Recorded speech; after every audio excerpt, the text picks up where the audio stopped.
Good afternoon, I'm James Munnis. Welcome, Lunch and Learn. I guess my first question, did any of y'all come to February, March Lunch and Learn? If you know anyone who wants to link to the presentations, I've got it, and you can take a picture of it here and email it out or whatever. But I finally got it from Emily down the PAO. They have a link to this website where they post all these presentations. And that one Jacqueline put on last month that's one of the, I've seen lots of these presentations. That's one of the best ones I've seen on the nutrition and basically the lifestyle type of eating that I've used for a while, and then a lot of people have been very successful with for basically health. I mean, to me, a measurement of health is not how much you weigh. It's basically how round your neck and your waist is. So I don't ever really get on the scale much, but it's a byproduct of being healthy as you naturally slim down quite a bit. But it's feeling better, I think, is the most important thing. Have any of y'all tried that program? Are you familiar with it? The low sugar, low carb diet type stuff? No? You've tried it? How's it worked for you? I mean, it's good for me. It's just the transitioning into it, like that first week. I went to bed very early. Like I was tired. You know, your body's just getting adjusted to, you know, what you're putting into it. At least that's what I noticed for me. I know everybody's different, but I was tired when it got to the evenings. But now, like my energy, feel good. Not as hungry. Like don't always have the hungry sensation. Like, you know, because what I put in my body is just genuinely better. Yeah, I haven't. Anybody I've met who stuck with it through initially, I think most folks go through, they call it like the low carb flu is some term I've heard a couple times. I don't know if I ever did that, maybe I did.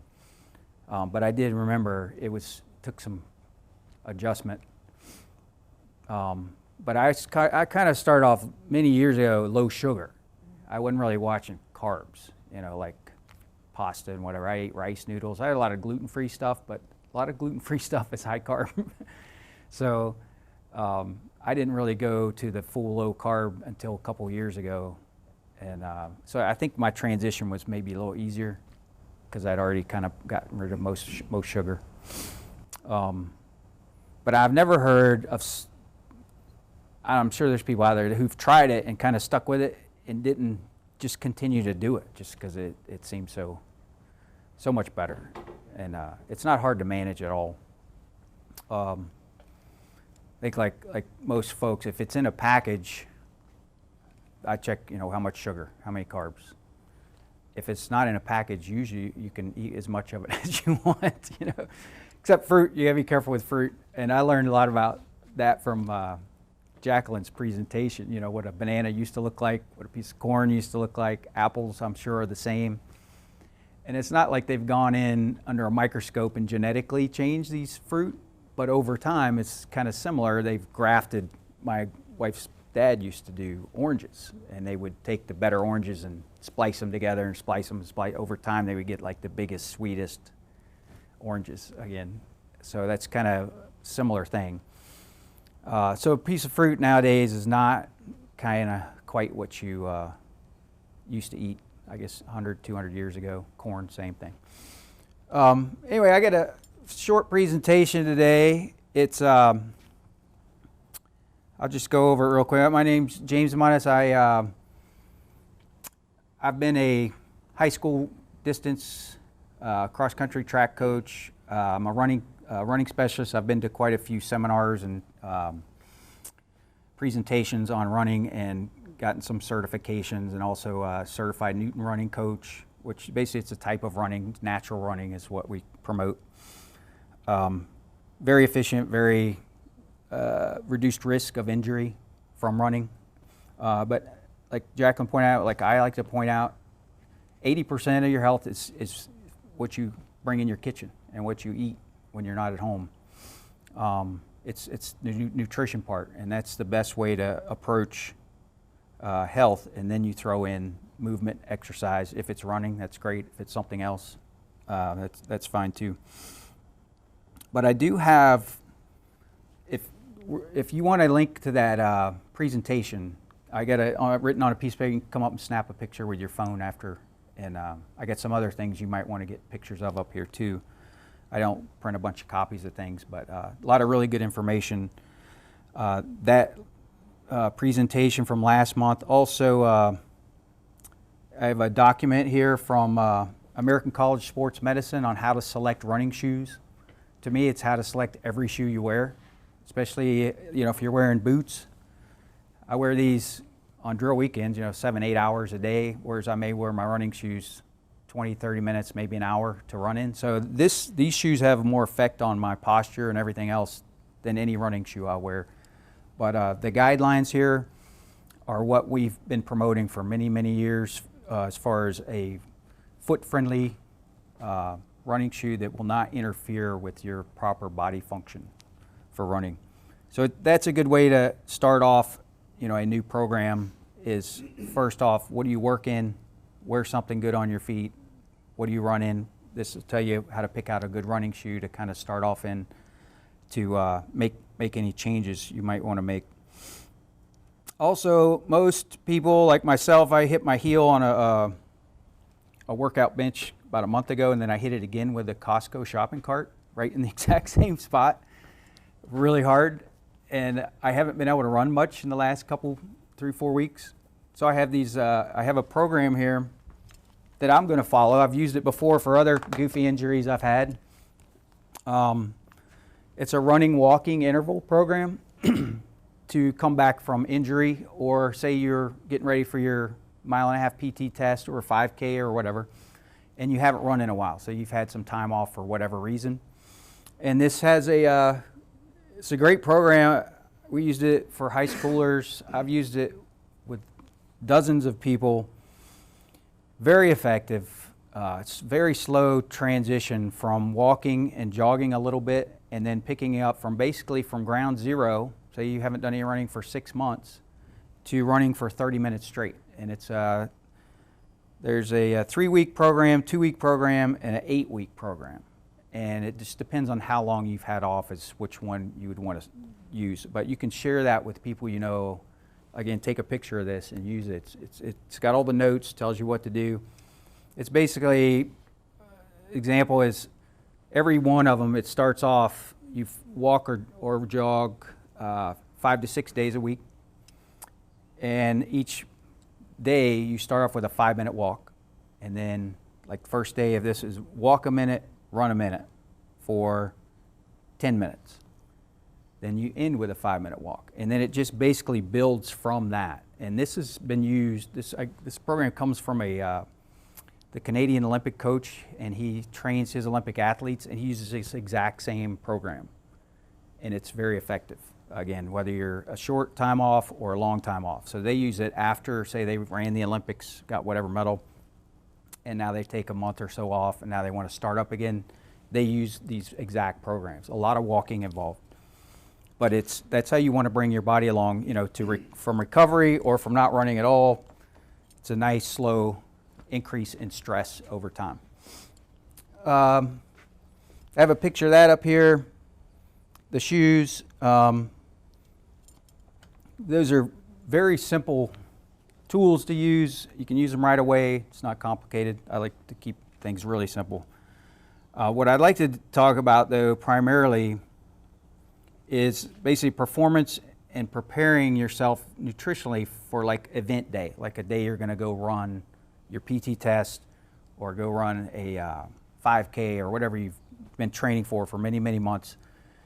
There's a lot of ways to approach, the week prior, the day prior, 2 hours prior, that are really the worst thing you can do, and I've done a lot of those, so I've kind of peeled away all the bad stuff, and I got a simple plan that I use.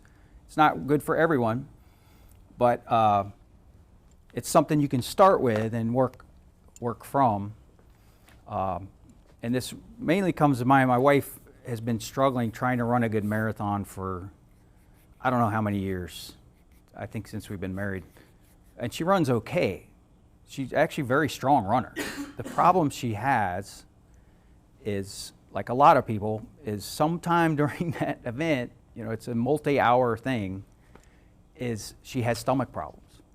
And a lot of people have that. And it's how do you fix that? And so we started tracking. She just ran a half marathon today, had no problems at all. She took some of my advice, which is kind of rare. I'm not going to say that that had anything to do with it. It would be more, she figured it out herself. You going to post this one? No, she did really well today. She ran incredible, probably her fast half marathon ever. So she's getting ready for a Boston qualifier in about 5 weeks, and so it timed out perfect. Now we've got the food thing figured out, so I think she's going to be good. Any of y'all have food issues like running a PT test, 5K, anything where you've had, you know, upset stomach, stuff like that?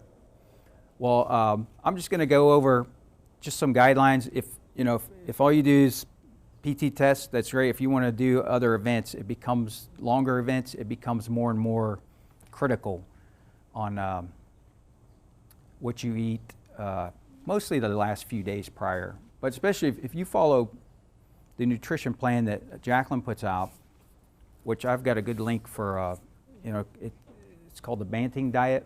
It's called Real Meal Revolution. You can get these free online. They like to work with people and put them through these programs, but you can actually see the food that they have a red list of food, which means don't ever eat this stuff. Then they have, I think it's a gray list of food, which, hey, we're not sure about this, so you might want to limit it, but you know, everybody's different, so you may try this and it may or may not work for you. Then they have the green list, which is basically you can eat almost as much of this food as you want. When there's bacon on there's steak, there's all kinds of really good foods. But that's called the Banting Diet. And following a program like that basically sets you up for a really good experience when you are running or cycling or swimming, whatever you may do for an endurance amount of time, anything over an hour or so. Because it's really easy, because your body's burning fat for fuel more than anything, so you don't really have to eat much while you're running. So it's a great way to prepare yourself for a much more endurance type activity, or hiking, or just about anything where you're going to go out and go for a while. So what I like to mention is very effective, and I've tested most of this stuff over time by doing things wrong. And I've heard it from a lot of other sources that have been very successful. But say your PT test or whatever event you're going to do, the most important night to get 8 hours of really good sleep is 2 nights prior. 2 nights prior, and we did this with our track team all the time, the kids, because they had crazy schedules. We made sure before the big regional and state meets that 2 nights before those events, that their focus, we'd let them out of practice early. We got them, we've got them focused on getting things done and getting to bed. 8 hours of sleep that night. That's a big deal for numerous reasons. Number one is the night before a big event, and I've seen this happen many, many times, you really don't have to sleep at all, and you'll do really good with no rest, as long as you got that 8 hours the 2 days prior. So knowing that mentally, the night before an event, it's really easy to fall asleep, because you don't really have to sleep. So you don't have that stress that it's like, I got to get to sleep now, I got to get to sleep, which stresses you, which now you will never fall asleep. So the 2 nights prior solves a lot of mental problems with getting that rest the night before. But if you don't get that rest, I've seen it, I've done it, you can go out and perform extremely well that whole day. Now, at the end of that day, you're going to probably need to sleep for quite a while, depending on what you did, because you've really worn through your body pretty good. You're real high risk of getting sick, because after any stressful event, your immune system is weakened. So you kind of suffer for it a little bit, but it helps you where it's easier to fall asleep the night before an event. So 2 nights prior, 8 hours of sleep, great approach. The night prior, your meal, that night, eat it earlier in the evening. That again helps you sleep earlier and rest better because your body's not working on digestion and everything so late. And limit the alcohol drinking and stuff like that. It's kind of big dehydrating problem. I mean, you can replace it the next morning, you can make up for it, but it's more challenging to get yourself rehydrated that next morning and ready to go. So that's kind of like the 2 days prior, big things. 8 hours sleep. The day prior, eat a little bit earlier, and that's most of it. I know I kind of stick to it. Most people I know they're successful with it kind of stick to it. That last meal that day prior, try to avoid a lot of roughage. If you're going to eat a lot of vegetables that day, eat them for lunch or breakfast. Eat less vegetables for dinner. I mean, you can have a little salad or whatever, but don't just feast on, spinach and salad and carrots and greens and everything. So kind of the rule is there, kind of avoid roughage or too much roughage. Again, that keeps your stomach a little bit better off for the next morning. The next morning, most people I know that have done really well and been successful with longer events quit eating at least 2 to 3 hours prior to the start time of whatever you're going to do. So if you're going to eat something, especially if it's got sugar in it, which you really probably don't need much sugar, especially for a PT test, but eat it 2 to 3 hours prior to the event. And then from then on, just stick to, and coffee, you can have that as well. But 2 to 3 hours prior, don't really eat anything after that. Sometimes I'll have some cashews or something like nuts, something that's simple on your stomach, maybe one bite of a granola bar or something in that 2 hours, but you want to stick away from eating too much. That gives your body time to get through whatever you had the day before, kind of get it out of your system. Basically, you're kind of set up. You've got all your nutrition, you got all your, maybe a little extra salt in there, maybe a little bit of sugar to get you started, and then should very successful with not having many problems with digestion during an event. I've seen some photos and also in person some really bad results from not eating properly or drinking too much of something, especially with the kids in cross country. Didn't y'all see Here Comes the Boom? No? That's Kevin James, the wrestler. Yeah, where he eats the applesauce. Then he becomes YouTube famous. So you could become famous somehow on YouTube if you eat the wrong thing and somebody catches it on film, or if you have other problems and you get caught. There's a picture of this guy. It's really bad, but this guy is famous for a really bad thing. So I've seen that, and I've always tried, hey, I got to do something right to avoid that ruining, especially if it's something you train months and months for, If it's just something random, 5K or something, or you just want to go out and do a fun run or whatever, that's the time to experiment with different foods or whatever, maybe that morning. I've done that and gotten away with some crazy stuff. I thought I would get sick as a dog, but it worked out fine. So I've learned, I can get away with different things. So the morning prior, coffee, I would say you can have, caffeine is actually a performance enhancer, but it's at a limit. If you take in more than that limit that helps you, it doesn't help you anymore. So you just kind of top it off and you're good. If you can top it off during a multi-hour event, every hour or so, that's great too, if you can stomach that. But if you drink coffee, it is also a diuretic. I usually stop drinking coffee an hour prior to the start. Otherwise, you're getting rid of all your fluids that you want to have that first mile or 2 miles or 5 miles. So you're going to have to replace that before you start again. So during the event, if it's a longer event, shorter than a 5K, maybe 10K, probably don't need to take in too much fluid or electrolytes or anything, unless it's really hot out. Then, hey, if your brain is really good at this, it's actually super effective. If your brain says you're thirsty, sip some water. If you don't have water, this is where people run into problems, or something to drink. along that way, and then all of a sudden the brain, I mean, it's instant. It doesn't take any time. When your body knows it's thirsty, it's saying drink something. The problem is people at that point in time don't have access to fluids to drink. So they wait and wait and wait, and then when they get it, it's almost too late.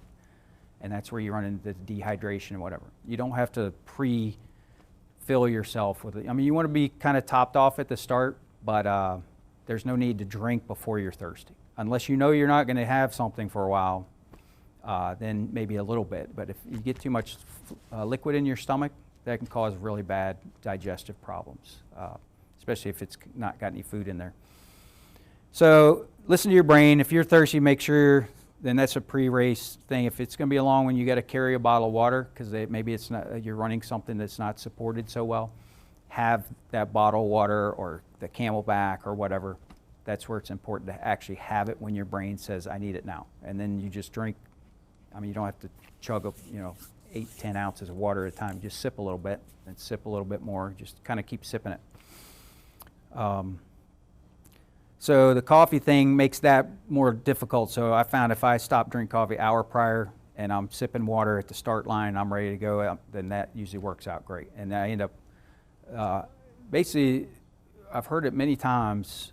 I think it's been proven through research and studies that to be slightly dehydrated, and that's kind of got to be put in perspective, when you finish an event is actually better than being overhydrated.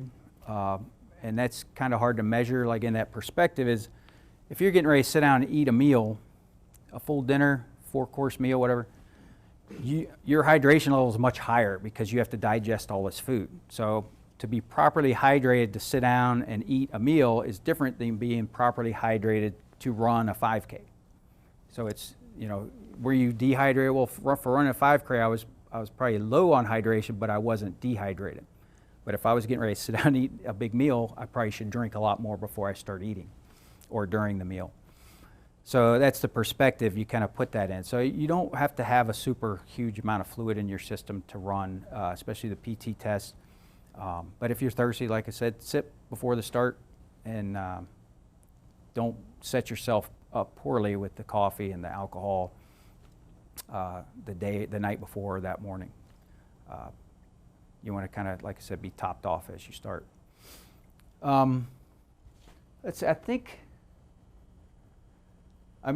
There's different, I don't even know what, if you're running a marathon or 50K or long distance run, that's where experimentation is best for everyone. PT test, so once you're done, you can go have your lunch, whatever. But 5K, not any special intake during. Maybe a 10K, you might get some electrolytes, salt, sugar, about halfway or something, a little bit.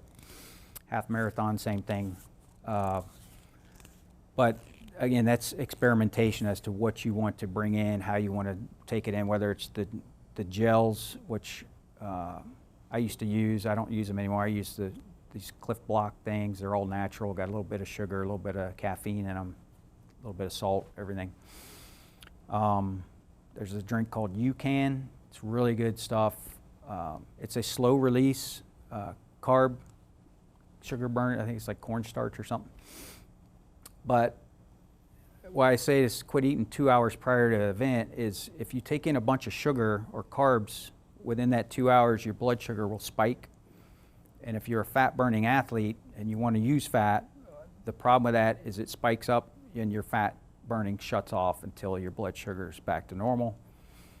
So usually it takes about an hour for that to wear off. If you do blood sugar spike, after about an hour it goes back to normal. So that helps with that also if you're going to eat some carbs before you start an event.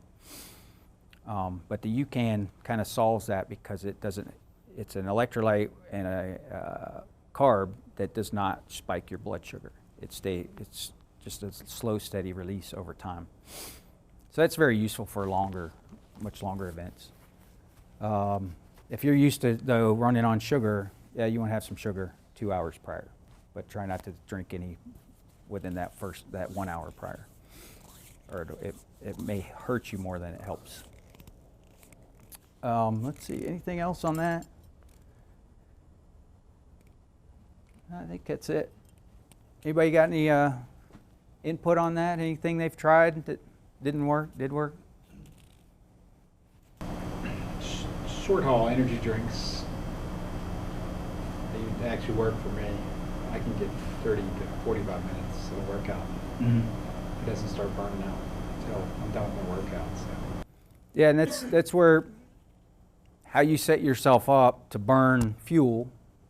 If you've been training and your physiology has changed, your diet has changed, and your muscles are used to burning fat for a longer term.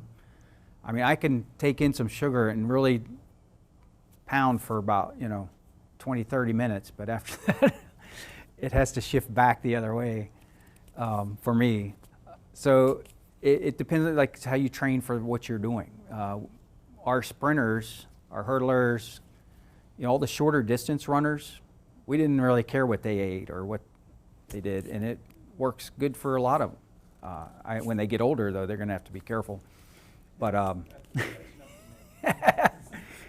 but our distance runners, I tell you, most of them could run as fast as any of our sprinters could run a 400. All we had to do is give them a Coke. So you can still burn that sugar, believe me, but it doesn't last very long. So you kind of have those tools still there in your back pocket or stuff. I do two 1 mile races every year, and I kind of train and prepare a little bit differently for those, and it's more sugar burning stuff. So, and it's easy to drop back to that from the longer stuff. It's harder to go the other way because it takes months to build up an aerobic system for going longer distances and mileages. The PT test,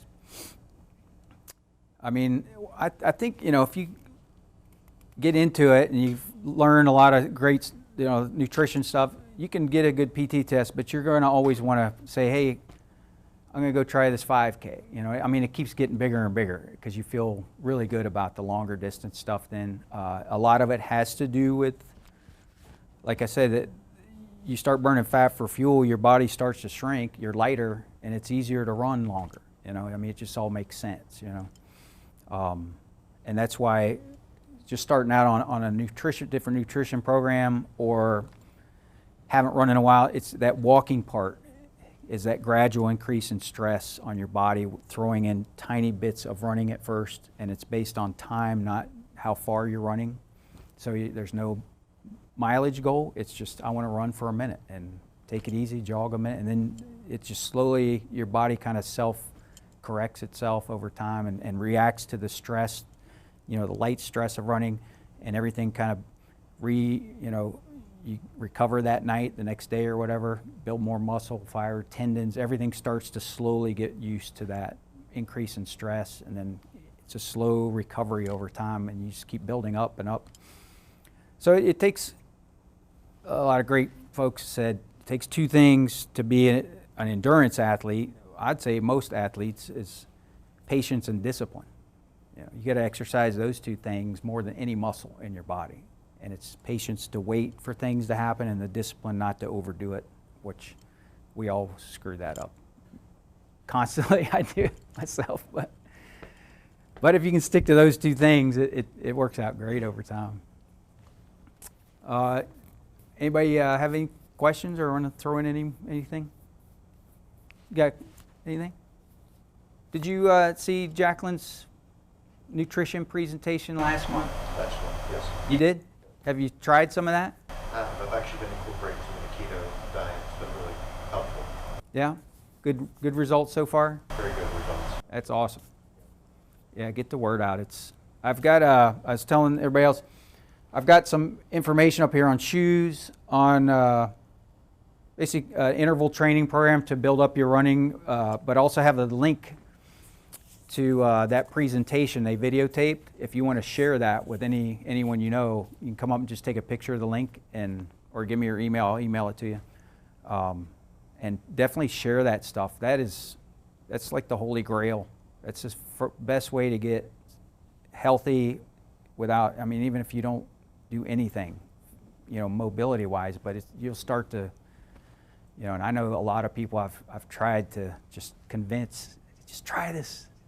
It's one thing, and it's so hard with all the bad information out there. So it's great to have a nutritionist, that's what she does, and now I can give them that link and say, don't listen to me, but here, watch this, you know. Very effective.